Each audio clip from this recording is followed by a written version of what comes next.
La parole de Dieu, c'est quoi? N'est-ce pas? Voilà. Ah, Éphésiens chapitre 5. Éphésiens chapitre 5, à partir, nous allons un peu partager quelques minutes dessus. Éphésiens chapitre 5. Il y a quelque chose que nous devons d'abord comprendre. C'est que le Seigneur nous dit que nous sommes dans le monde, mais nous ne sommes pas du monde. Si nous demandons à 5 femmes là dehors, est-ce que tu peux accepter être soumise à ton mari? 4 vont te dire, elles vont d'abord te demander mon mari, me soumettre à mon mari. Parce que pour elles, il est déjà inconcevable qu'elles se soumettent à un homme. La femme du monde aujourd'hui n'accepte pas se soumettre à un homme. Pourquoi? Elle va dans sa tête se dire, j'ai été à l'école. Peut-être mon mari n'a pas fréquenté. Tu me demandes de me soumettre à un homme qui n'a pas été à l'école? Il va m'apprendre quoi? Il y a ça. Elle va regarder le grand poste qu'elle occupe. Je connais des femmes. Une femme qui est ministre. Son mari est peut-être simple employé. Tu vas lui demander de se soumettre à son mari. Elle va te dire, mais lui c'est qui? J'ai des milliers et des milliers de personnes à qui je dis, fais ceci, il fait. Et tu me demandes d'aller me soumettre à un homme qui est peut-être balayeur de rue. Donc, elle a regardé son éducation, son école. Elle a regardé le grand poste qu'elle occupe. Elle va te dire, où je suis là, tu connais mon père? Mon père c'est tel. Ma mère c'est tel. Mon frère c'est tel. Donc la famille est déjà là. Ça, nous sommes encore dans le monde. Ça, c'est le modèle du monde aujourd'hui. Il y a son éducation dans son école. Il y a son poste. Il y a sa famille. C'est 3 choses qui viennent déjà faire un grand blocage. Elle va encore regarder quoi? Sa beauté à elle-même. Elle va te dire, tel que je suis là. Certaines vont même aller jusqu'à te dire, c'est par pitié que je l'ai épousée. Parce qu'il fallait, mais oui. Elle va te dire, c'est par pitié que je l'ai épousée. Parce qu'il fallait aussi que j'ai un titre de mari, femme. Parce que beaucoup de femmes vont jusqu'à dire même aujourd'hui que non, les hommes, bon, nous avions la même catégorie et je n'ai pas trouvé un homme qui pouvait m'épouser parce que eux aussi ont eu, ils étaient un peu timides, ils n'ont pas eu le courage de s'approcher de moi, donc j'ai cherché un homme qui avait la même classe que moi, la même catégorie, donc elle voulait déjà tailler, elle s'était déjà taillé un homme dans sa tête. Elle n'a pas pu trouver cet homme et comme il fallait qu'elle ait un titre de madame, elle a donc fait, comme dit, c'est un cadeau qu'elle a offert à cet homme. Donc pour cet homme, c'est même une grâce qu'il a reçue, non pas de Dieu mais d'elle. Donc elle lui a fait, c'est un don, c'est quelque chose même qu'elle lui a offert comme ça. Donc pour elle, ça n'a aucune valeur, ça n'a aucune importance. Et beaucoup de personnes, beaucoup de femmes dans le monde, je pèse bien mes mots en disant beaucoup de femmes, parce que c'est ça qui fait aussi la grande différence quand tu vas voir un homme du monde et une femme du monde. L'homme qui est dans le monde, bien qu'il ait un poste élevé, beaucoup maltraitent bien leurs femmes, c'est vrai.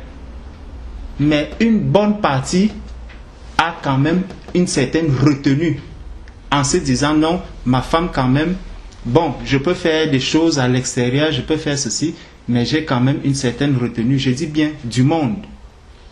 Les hommes qui sont dans le monde, ils ne se comportent pas bien, mais il y a quand même une forte proportion de femmes qui sont dans ce groupe. Le Seigneur nous dit, nous vivons dans le monde, mais nous ne sommes pas du monde. Voilà le modèle que le monde présente. Maintenant, dans l'église, lorsque le Seigneur t'appelle, il t'a sorti du monde. Il t'a sorti du monde, donc il t'a mis à part. Tout à l'heure, nous avons parlé de l'élection. Donc, quelqu'un qui est déjà élu, qui rentre dans le peuple de Dieu, il ne va plus agir comme quelqu'un qui est encore dans le monde. Regarde aujourd'hui le président de la République française, lorsqu'il prend une décision, cette décision, que tu sois son candidat d'hier, que tu sois son candidat d'il y a 2000 ans ou que tu sois même son candidat de demain, cette décision s'applique à toi. Pourquoi? Parce qu'il est déjà élu. Pour le moment, c'est lui qui est là. Pour le moment, le député même, lorsqu'il est dans ses fonctions, il ne va plus aller demander à quelqu'un, est-ce que je dois lever la main, est-ce que je dois voter, est-ce que je... Non, il prend sa décision et sa voix est valable. Même toi, le peuple qu'il a élu, tu n'as plus la possibilité de venir enlever son suffrage en ce temps-là, parce qu'il est déjà élu. Nous sommes maintenant dans l'église du Seigneur, nous sommes devenus des enfants de Dieu, nous sommes devenus des nouvelles créations. Il y a donc un modèle autre qui s'impose maintenant à nous. Nous ne devons plus continuer à vivre comme ceux qui sont dehors, comme ceux qui n'ont pas encore connu Christ. Parce que nous avons aujourd'hui l'évangile de Christ. C'est Christ maintenant qui nous conduit. Et Christ a tout prévu. Dans le corps du Christ, le Seigneur n'a pas prévu que le mari soit ait un salaire plus élevé que la femme, ou que le mari doit être plus intellectuel que son épouse, que le mari doit être plus beau que son épouse, que le mari, non. Le Seigneur n'a pas mis ces critères. Les critères sur lesquels le monde se base aujourd'hui. Le Seigneur a parlé de l'homme, il a parlé de la femme, et en aucun niveau il a dit que l'homme soit plus instruit que la femme. Même si la femme est président de la République et son mari balayeur de rue, la loi du Seigneur, donc la volonté de Christ s'applique dans la vie de cette femme. Si elle est convertie, elle doit se soumettre à cette volonté.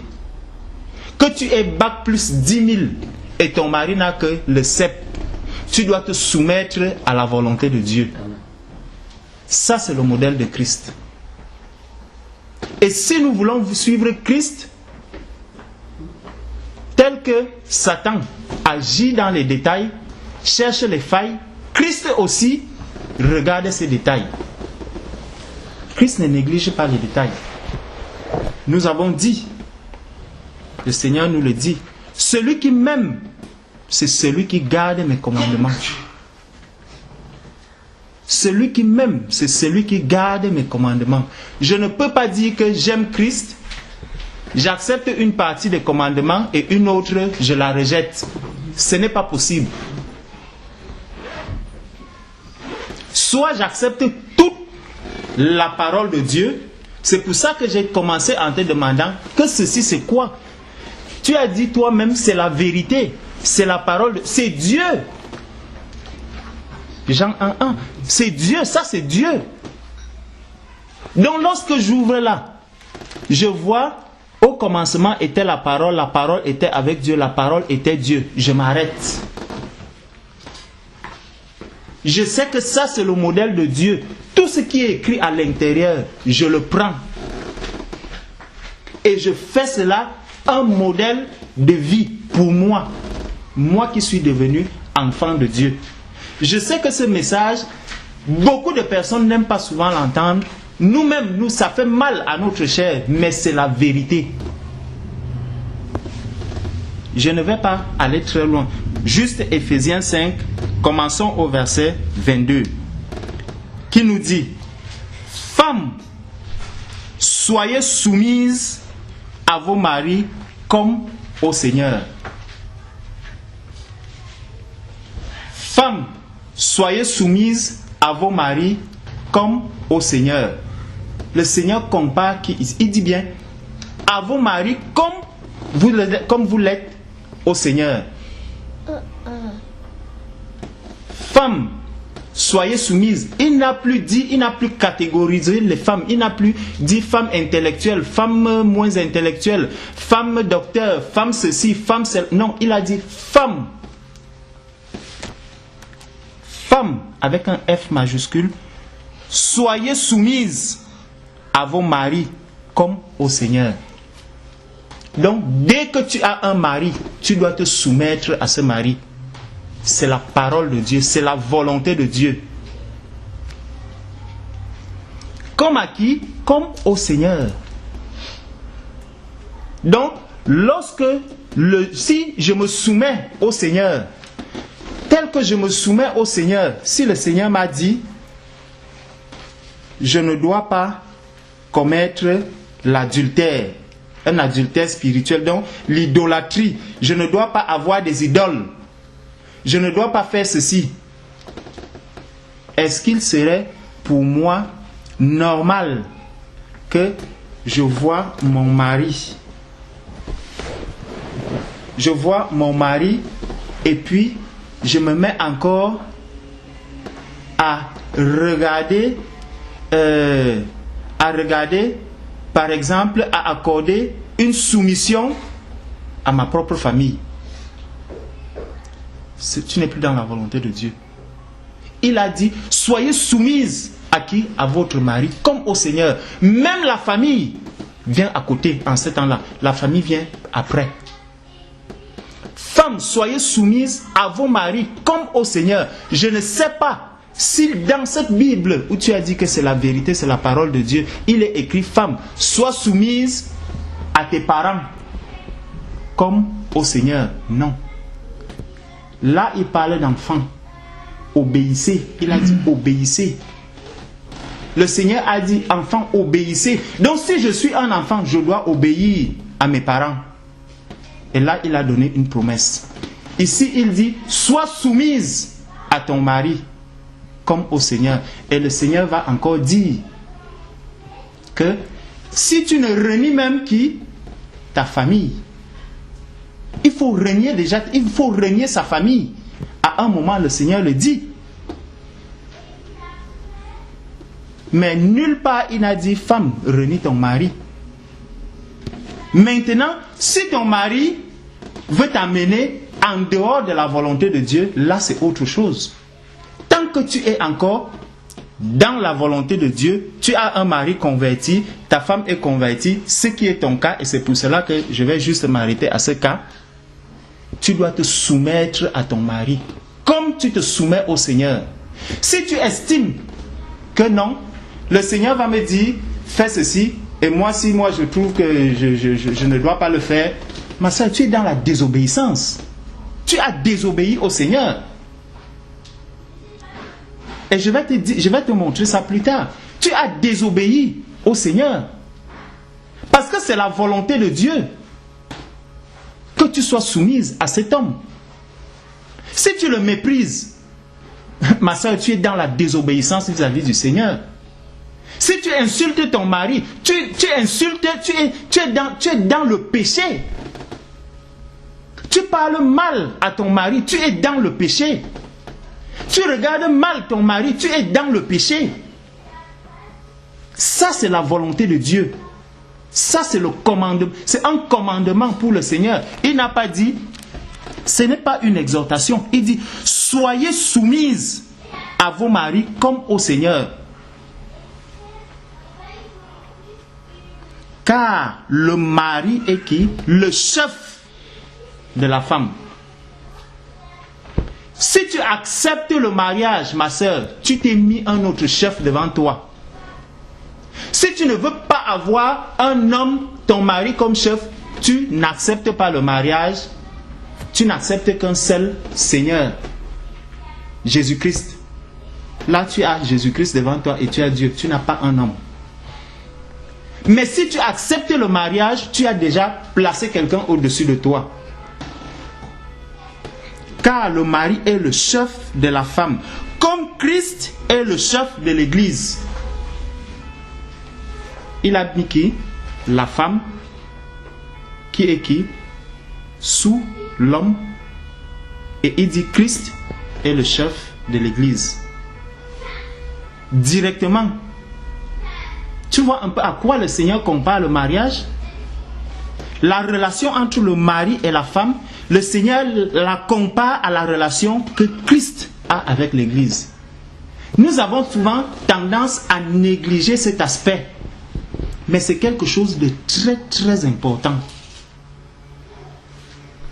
Lorsque nous avons la grâce d'être dans le modèle du Seigneur, mari converti, femme convertie, sachons déjà que le Seigneur a dit, là où 2 ou 3 sont rassemblés à mon nom, je suis au milieu d'eux. Le Seigneur, chaque jour où je vais me mettre à invoquer, parce que je ne pense pas que dans une famille de chrétiens, on peut passer du temps sans invoquer le nom du Seigneur. C'est impossible. Donc à chaque fois où on va invoquer le nom du Seigneur, le Seigneur est au milieu de nous. Ça veut dire son Église est là. Ça cet aspect nous sort souvent de la tête. Mais nous pouvons être là, en train de louer, de parler du Seigneur, de partager un verset biblique à 2. C'est déjà l'Église du Seigneur qui est rassemblée. Et nous sommes dans la présence de Dieu en ce temps-là. Dieu est déjà là. Il a dit là où 2 ou 3 sont rassemblés, le mari et la femme, dès qu'ils commencent à parler de Dieu, il n'a pas dit que nous allons d'abord nous prosterner et puis nous allons faire ceci. Non, il a dit là où 2 ou 3 sont rassemblés à mon nom. Nous commençons à louer le Seigneur. Attends, les anges louent le Seigneur. C'est dans la présence de Dieu. Nous commençons à louer le Seigneur est déjà là. Tu penses que quand tu vas commencer à louer le Seigneur, et puis par la suite, ton mari vient te dire, ne me dérange pas. Mais attends, pourquoi en ce moment-ci, tu ne me dis pas que ne me dérange pas? Parle comme ça, parce que nous sommes dans la présence du Seigneur et n'oublie pas que lorsque tu seras à 2 dans ta maison avec ton mari, ça sera dans la même circonstance que celle-ci. Ne considère pas celle-ci et tu négliges le moment pendant lequel tu seras seul dans votre maison, dans ta maison avec ton mari. C'est qu'il y a quelque chose que tu n'as pas encore compris. Le Seigneur a besoin d'une église qui est parfaite. Et ceux qui sont dans le corps du Christ, dans l'église du Seigneur, doivent être parfaits, comme Christ lui-même est parfait. Ne perdons plus cet aspect des choses. Ne perdons plus de vue le fait que le Seigneur vient chercher une église parfaite, ma soeur. Tu vas te marier. Faisons très très très attention. Il dit, car le mari est le chef de la femme, comme Christ est le chef de l'église. Qui est son corps, et dont il est le sauveur. Tu vois, immédiatement, dès qu'il sort du mariage, il n'est pas allé autre part. Il rentre directement dans l'église. Donc il dit, regardez, c'est un peu comme pour dire, regardez ce qui se passe dans mon église. Comment je gouverne mon église. Comment est-ce que tout ce que j'impose à l'intérieur de mon église, sachez que c'est ça qui devrait arriver, qui devrait exister dans votre ménage, dans votre maison. Si je n'ai pas d'idole dans l'église, le Seigneur n'a pas besoin d'idole. Ça veut dire que l'idole dans mon ménage, ça peut devenir quoi? Ça peut devenir mes sœurs. Lorsque je vais faire passer mes sœurs devant mon mari, c'est déjà une idolâtrie que je suis en train d'apporter dans mon ménage. Lorsque je vais faire passer mon père avant mon mari, c'est déjà une idolâtrie. Lorsque je vais faire passer ma mère avant mon mari, c'est déjà une idolâtrie. Et faisons très très très attention. Beaucoup de personnes sont passées à côté de la grâce à cause de cela. Lorsque je vais chercher une solution dans ma vie, la première personne à qui une femme doit s'adresser, c'est à son mari. Ne va pas chercher la solution chez tes parents. Tu as fait faux. Ça, c'est le modèle de Christ. Parce que lorsqu'un chrétien cherche des solutions dans sa vie spirituelle, ne te tourne pas vers un frère en Christ, ni vers une sœur en Christ. Tourne-toi vers le Seigneur Jésus. Christ compare le ménage à la relation qu'il a entre lui et son Église. Si tu cherches les problèmes, si tu cherches des solutions à ta vie spirituelle, ne me dis pas que tu iras te tourner vers ton Père en disant vraiment, papa, je n'arrive pas à comprendre pourquoi est-ce que je prie le Seigneur, mais le Seigneur ne me répond pas. Dis-moi un peu comment est-ce que je dois faire. Non.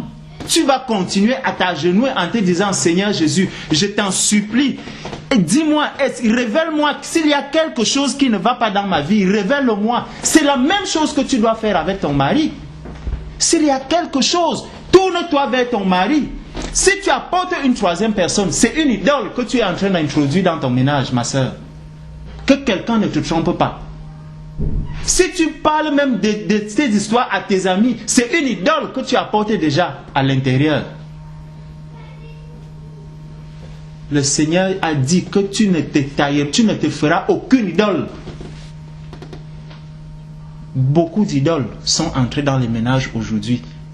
Si tu mets même l'argent devant l'amour, devant ton mari, si tu mets l'argent, si l'argent passe devant, c'est une idole que tu as déjà apportée. Si tu mets le travail devant, c'est une idole. Si tu apportes ta connaissance dans le ménage, c'est une idole que tu apportes. Tu ne peux pas dire que je viens servir le Seigneur et pour servir le Seigneur, il me faut d'abord avoir l'argent. Ma soeur, tu as fait faux. C'est pour ça que beaucoup de personnes se sont détournées de la vérité aujourd'hui. Parce qu'ils ont cherché l'argent plutôt que de chercher Christ.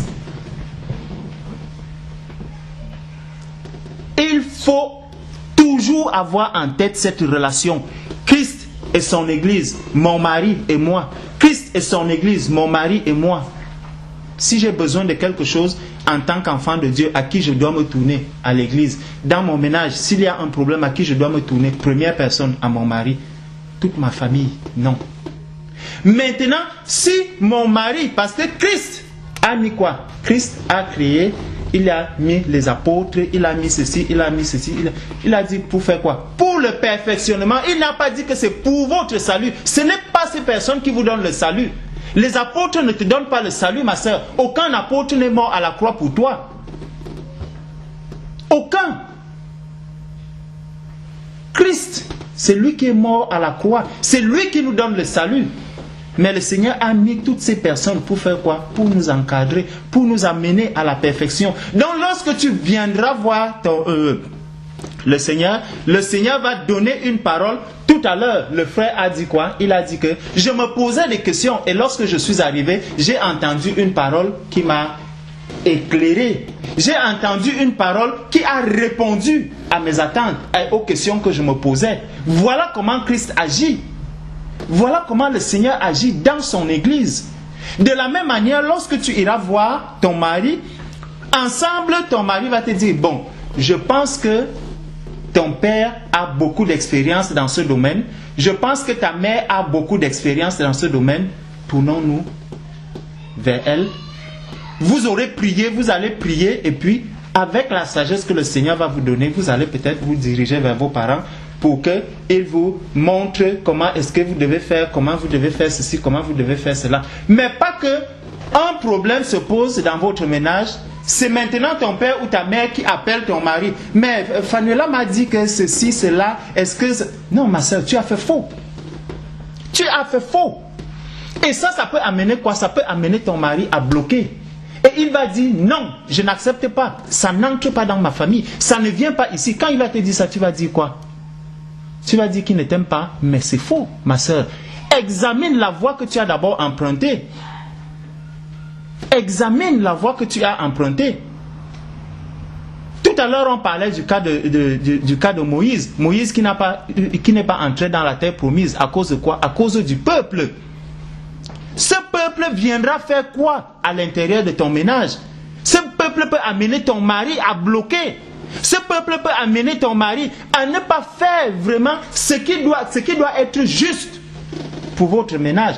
Et à chaque instant, vous allez vous retrouver en dents de scie. Aujourd'hui, ça va, demain, ça ne va pas. Aujourd'hui, ça va, demain, ça ne va pas. Pourquoi? Parce que vous n'êtes pas dans la volonté de Dieu.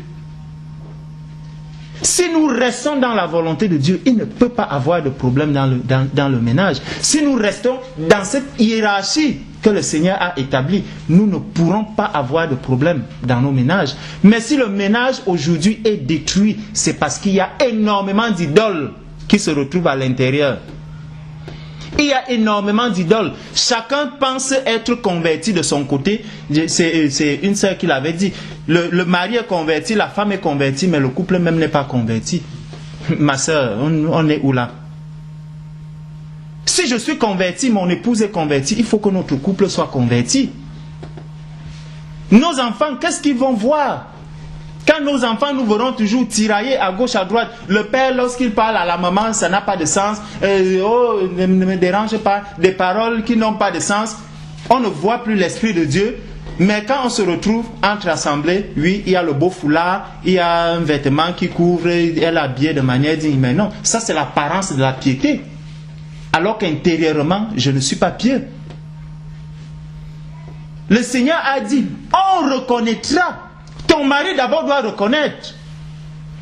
Parce que là où on est là, la sœur Antoine, c'est son mari qui la connaît mieux que moi. Je ne vis pas dans leur maison. Mais quand elle va même intervenir au milieu du peuple de Dieu, à l'intérieur de son mari dira, vraiment, si on pouvait voir, si on pouvait connaître ce qui se passe. Mais c'est ça de qui on se moque. Ça n'a pas de sens. Dieu lit à l'intérieur de notre cœur. Nous pouvons ne pas être là. Un jour, lorsque nous lisons, par exemple, dans Jean 4, la Samaritaine, lorsqu'elle se retrouve avec le Seigneur Jésus, les disciples, les autres ne sont pas là. Mais Jésus, lui, il est présent. Dans votre ménage, Jésus est présent. Il voit tout ce qui se passe. Et c'est devant lui que nous allons passer. C'est devant lui. Ça ne sera pas devant moi ou devant qui. Tu peux me dire que ça va dans mon couple, ça va. Tu me le dis. J'ai dit, gloire à Dieu.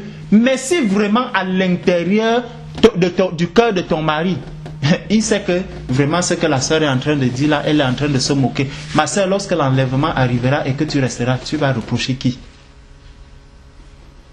Il faut que chacun vraiment soit conscient de ce fait. Le Seigneur nous a donné des responsabilités et nous étions tout à l'heure en train de parler des responsabilités vis-à-vis de nos frères, des responsabilités vis-à-vis de nos sœurs. Voilà une lourde responsabilité que nous avons et que nous avons souvent tendance à négliger. Personne n'a forcé X ou Y à se marier. Personne, le Seigneur même ne force personne à se marier. Mais si tu acceptes le mariage avec tout ce qui va avec. Si tu ne veux pas te marier, reste dans ton côté. Ne rentre pas dans la fornication. Parce que c'est aussi ça le revers de la médaille. Quand tu vas dire, non, je n'arrive pas, je ne peux pas me marier, certaines personnes, on a tellement de problèmes en ce moment à cause de ces choses, où quelqu'un va te dire, non, moi, je m'abstiens, je fais ceci, je fais cela, mais après, non, il y a ça, je ne veux pas entrer dans ce domaine, mais vraiment, ma soeur, il faut être conscient de ce qui nous attend dans notre ménage. Sachons gérer ce ménage, que le Seigneur compare la relation entre le Seigneur compare le mari et la femme à lui et son église. Et il dit quoi? Il dit au verset 24, or, de même que l'église est soumise à qui? À Christ. De même que l'église est soumise à Christ, les femmes aussi doivent l'être à leur mari en toutes choses. L'église est soumise à Christ. Est-ce que dans l'église de Christ, tu peux dire du mal de Christ? Pourquoi, là où nous sommes là, peut-être on se met à prier, quelqu'un se lève, oh machin. Quelqu'un peut le faire dans l'église? Si tu ne peux pas le faire dans l'église, sache que tu n'as pas le droit de le faire devant ton mari. Si une voix se fait entendre là maintenant, une voix se fait entendre, tout le monde ici, je ne sais pas qui va encore broncher. C'est de la même manière lorsque ton mari te parle, ma soeur. Lorsque ton mari te parle, tu n'as pas le droit de broncher. Tu dois te taire. Non, je suis désolé, mais c'est la vérité. Non, mais c'est qu'il dit, c'est vrai. C'est la vérité. Ça, ce sont les lois du royaume. Hein. Et tout ce qu'il est en train de dire, ça sonne mal dans nos oreilles. Parce que nos oreilles et nos pensées sont infectées par Satan. Mais ce qu'il dit, c'est vraiment les lois du royaume de Dieu, en fait. Or, nous, on vit dans le monde. Mais Dieu nous a appelés à vivre hors du monde. Reprenons bien le verset 24. Il dit, or, de même que l'Église est soumise à Christ.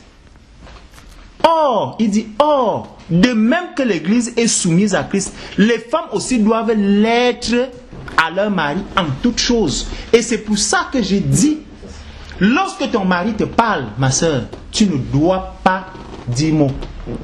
La preuve c'est quoi? Là maintenant, je suis en train de parler avec l'Esprit de Dieu. Pourquoi il n'y a pas de chahut? Tout le monde se tait. Donc lorsque ton mari te parle, ma soeur, tu ne dois pas broncher, tu ne dois pas dire quoi que ce soit.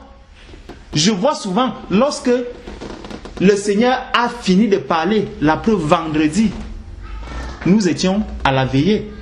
Lorsque le message sur l'amour, nous avons fini de partager, qu'est-ce qu'on a fait? On a mis les genoux à terre, on a commencé à prier.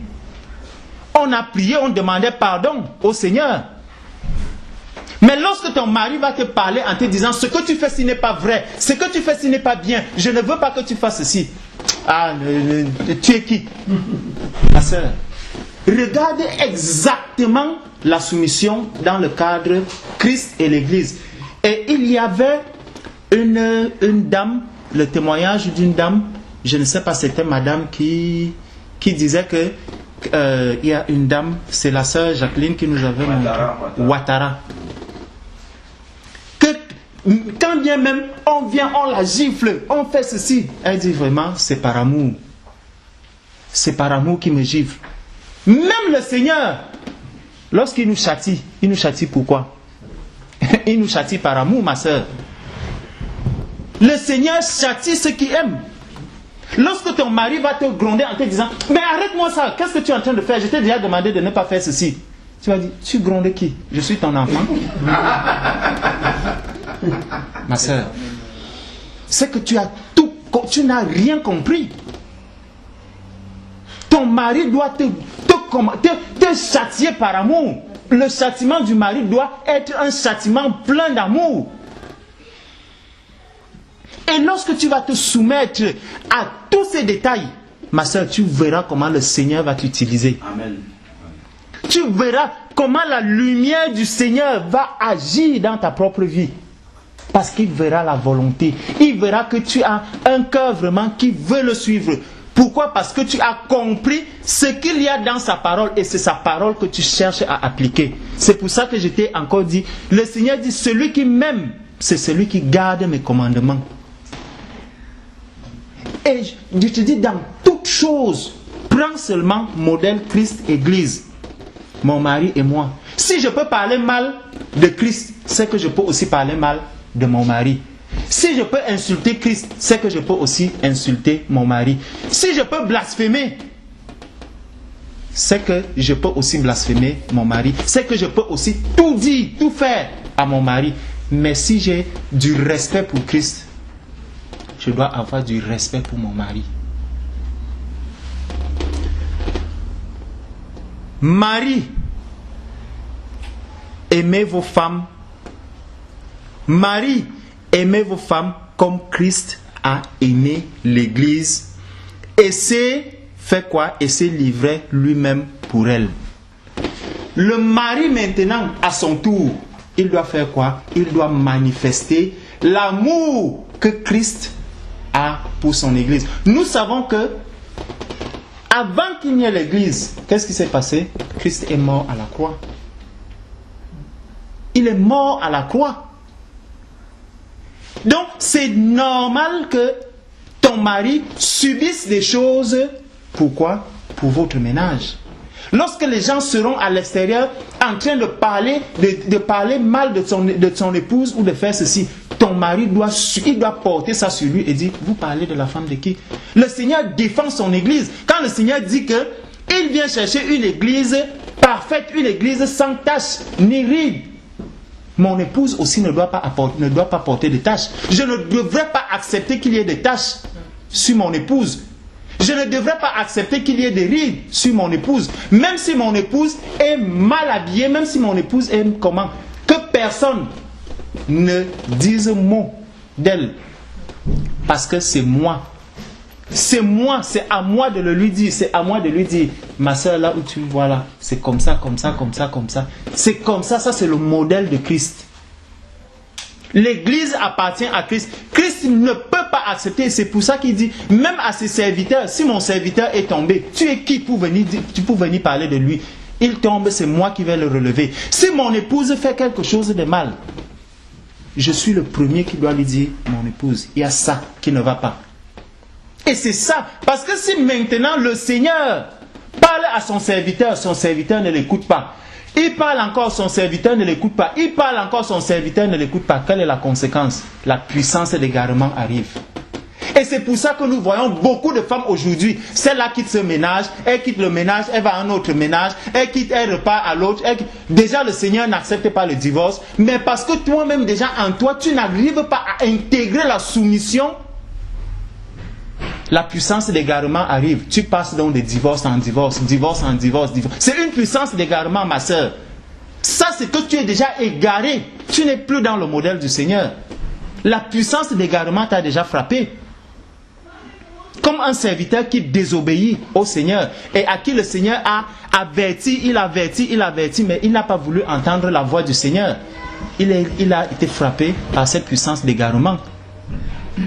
Donc lorsqu'à un moment donné, ton mari va te parler une fois, tu n'écoutes pas. Une deuxième fois, tu n'écoutes pas. Une troisième fois, tu n'écoutes pas. À certains moments, quand tu te verras en train de gronder ton mari se tait. Tu parles fort, ton mari te tait. Tu fais ceci, ton mari, tu vas commencer à te plaire dans cette situation. Ma soeur, tu es déjà égarée.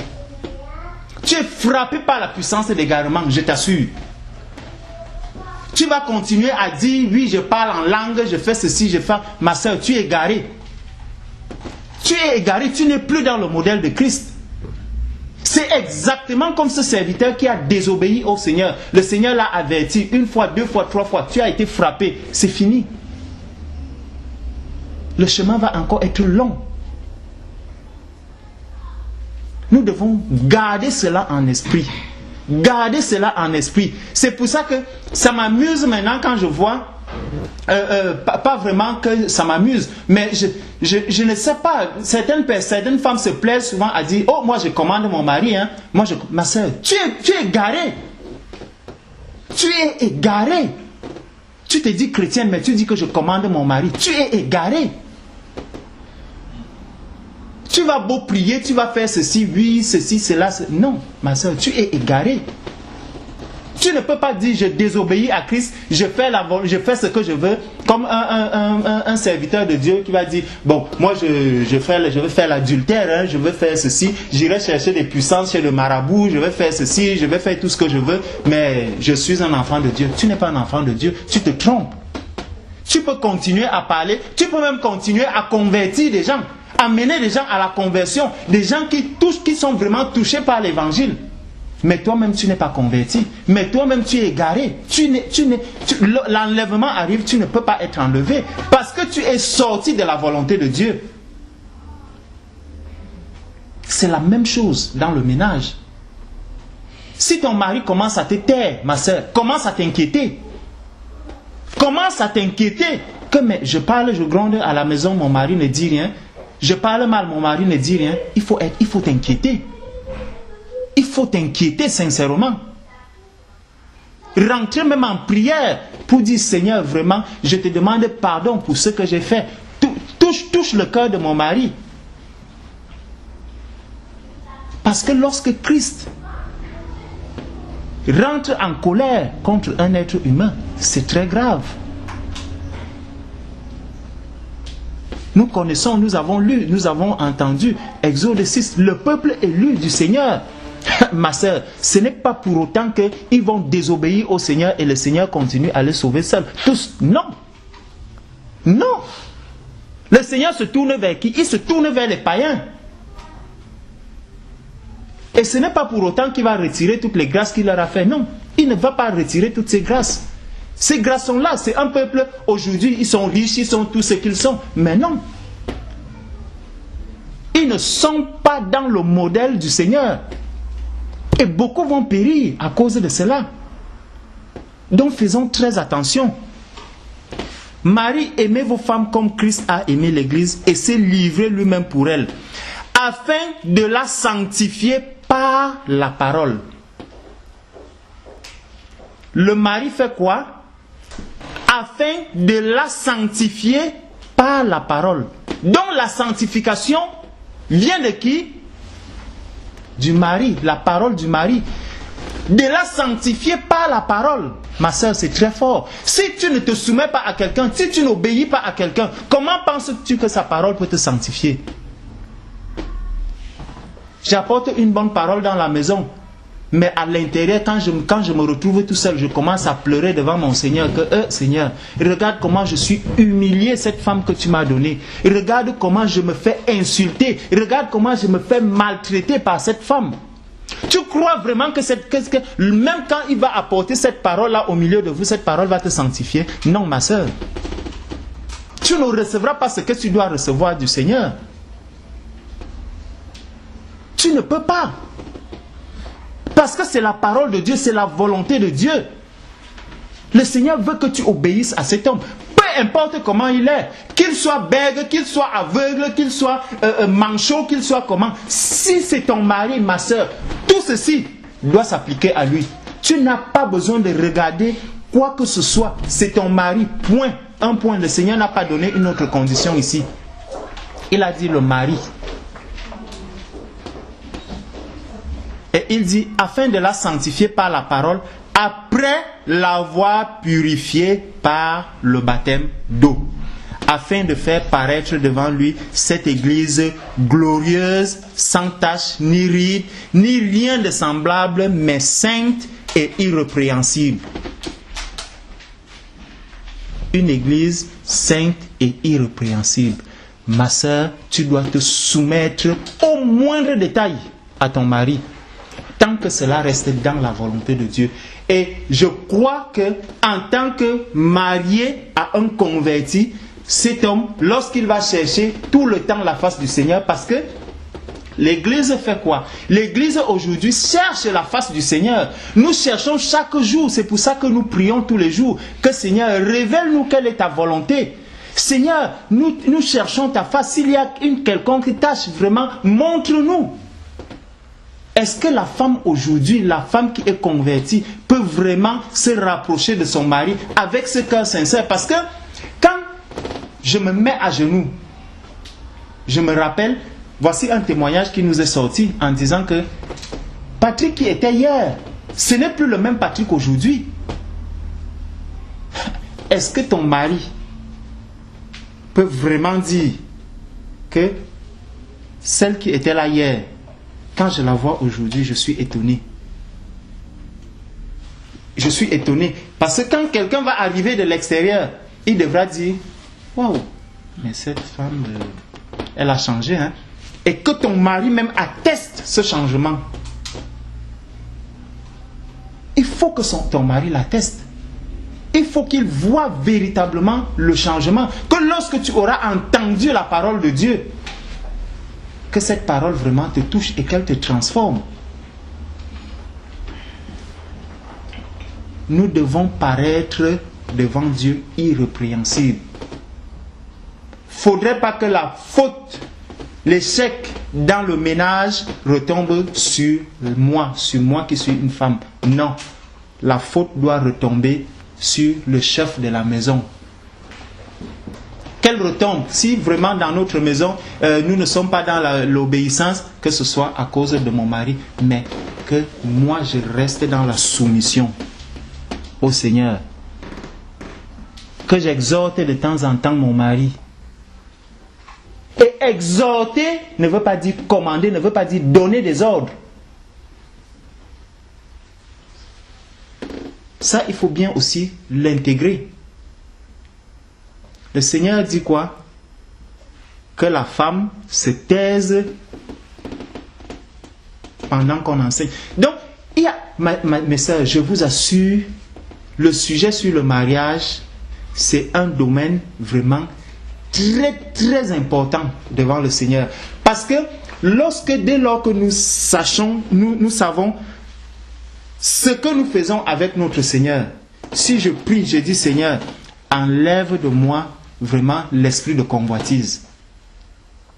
Si je vais dire à mon mari vraiment, je sais que j'étais offensé, pardonne-moi pour telle chose.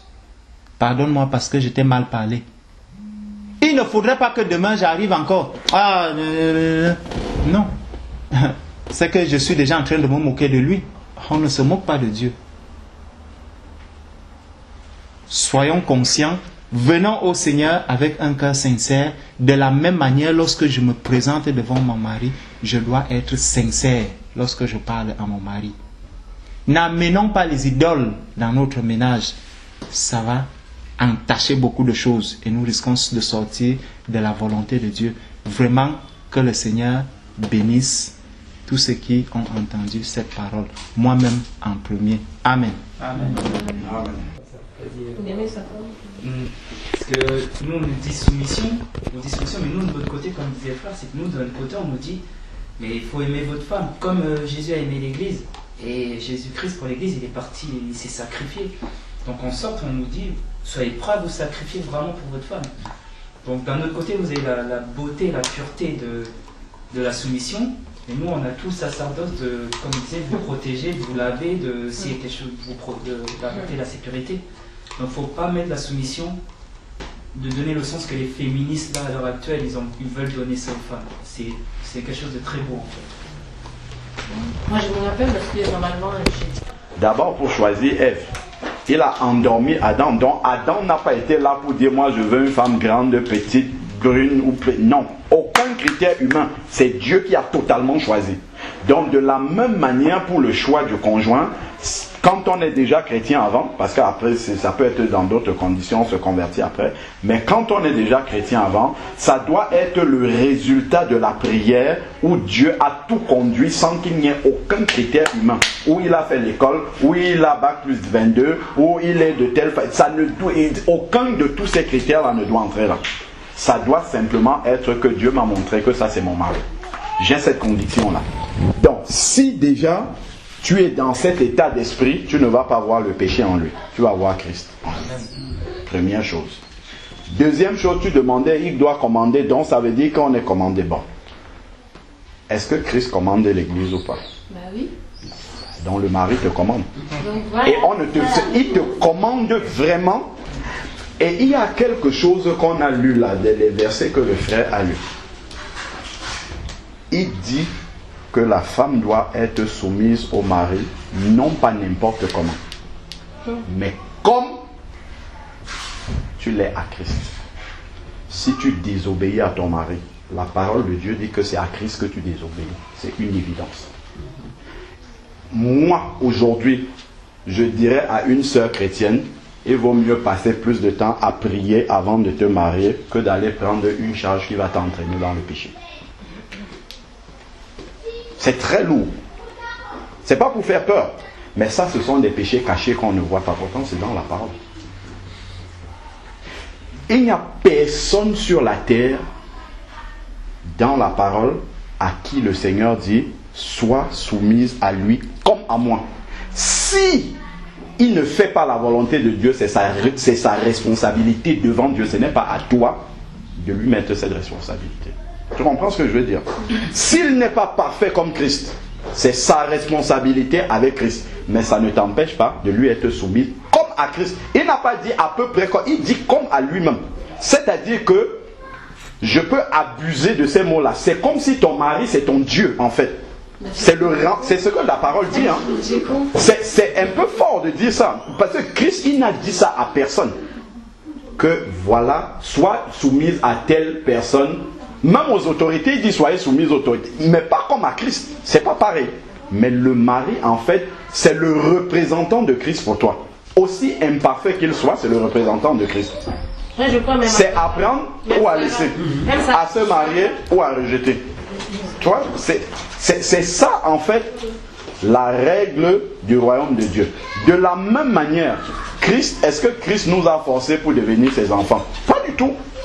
On a accepté Christ par amour pour lui. De la même manière, tu as accepté ton mari par amour pour lui. Nous obéissons à Christ, non pas parce qu'il nous force. Christ ne nous force pas à obéir. Il ne nous force pas à être soumis à la parole. Si tu veux, on dit tu ne voleras point. Si tu veux, tu sors là, tu vas voler. Ça, c'est ton problème. De la même manière, la question de la soumission au mari, c'est la même chose que la soumission à Christ. Nous nous soumettons à Christ par amour pour lui. De la même manière, nous nous soumettons au mari par amour non seulement pour lui, mais aussi pour le Seigneur. Parce qu'en fait, quand tu te soumets à ton mari, tu es en train d'obéir au Seigneur. Et ça, on oublie souvent ça. Parce que nous, on voit l'homme qui est là.